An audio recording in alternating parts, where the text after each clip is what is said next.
On ne peut pas tout avoir à la fois. Une vieille histoire disait qu'on ne pouvait pas être à la fois intelligent, honnête et nazi. Ça s'appelle un triangle d'impossibilité. Les économistes adorent ça. Des générations entières d'étudiants ont travaillé sur le triangle du prix Nobel Robert Mundell, qui disait qu'on ne pouvait pas avoir à la fois d'échanges stables, des capitaux libres de circuler et une politique monétaire indépendante à l'échelon du pays. Ici, nous avons ce triangle qui a été amendé il y a une quinzaine d'années par un économiste qui s'appelle Dani Rodrik. Il explique qu'on ne peut pas avoir à la fois des économies qui sont intégrées, des États-nations qui sont forts, et puis une démocratie vivante, une politique de masse, dit-il. Par économie intégrée, il entendait des économies intégrées sur le plan commercial, avec des liens commerciaux très forts. Si on a des économies donc qui sont très intégrées commercialement et des États-nations qui sont forts, eh bien on est obligé de s'enfermer dans des règles très strictes qui parlent d'une camisole de force dorée. Si on a des économies qui sont très intégrées et puis une démocratie de masse, eh bien il n'y a pas d'autre solution que de s'inscrire dans un fédéralisme, c'est-à-dire le type de système qui fonctionne aux États-Unis ou en Allemagne. Et puis si on a des États-nations qui sont forts et une démocratie vivante, on abandonne un peu cette idée d'intégration des économies et on a ce que Dani Rodrik appelle le compromis de Bretton Woods. C'est des accords qui ont été signés entre les pays développés en 1944 pour que les nations puissent décider librement de leur destin, pour qu'il y ait aussi une démocratie dans chacun de ces pays, et puis que ça puisse à peu près fonctionner. Donc on a créé des organismes pour que ça ne casse pas comme dans les années 30, qui sont appelés le FMI et la Banque mondiale. Eh bien, ce schéma qui a été fait il y a 15 ans s'applique parfaitement à l'Europe d'aujourd'hui en insistant sur les points les plus brûlants du débat. Alors reprenons.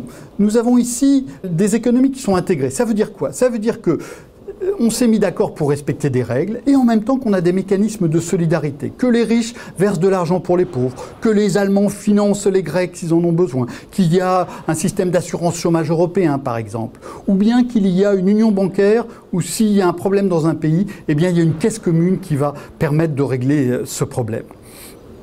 Comment fonctionne donc l'Europe aujourd'hui?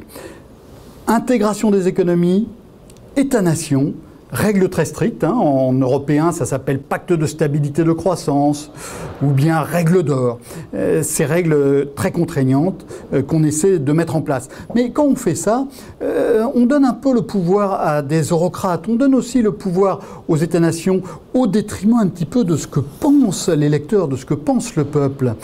On l'a vu encore tout récemment avec la tentation du Conseil européen de ne pas nommer le candidat sorti en tête des élections européennes, Jean-Claude Juncker. Le problème, c'est que l'électeur, eh bien, il veut avoir son mot à dire et il l'a dit tout à fait clairement dans les élections.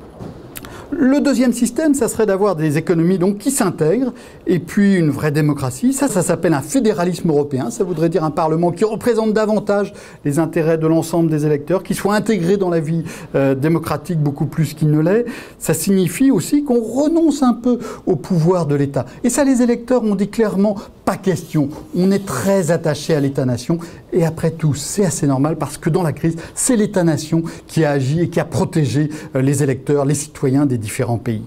Donc, on ne va pas avoir ce système-là, on ne va pas avoir ce système-là. Eh bien, on va revenir en 1944 au compromis de Bretton Woods, avec des États-nations forts, des démocraties vivantes, des règles pour éviter que ça casse entre les différents pays. Mais ça ne tiendra pas très longtemps. Je rappellerai que le compromis de Bretton Woods a tenu 25 ans. Nous avons encore un peu de temps devant nous, mais nous n'avons pas construit l'Europe.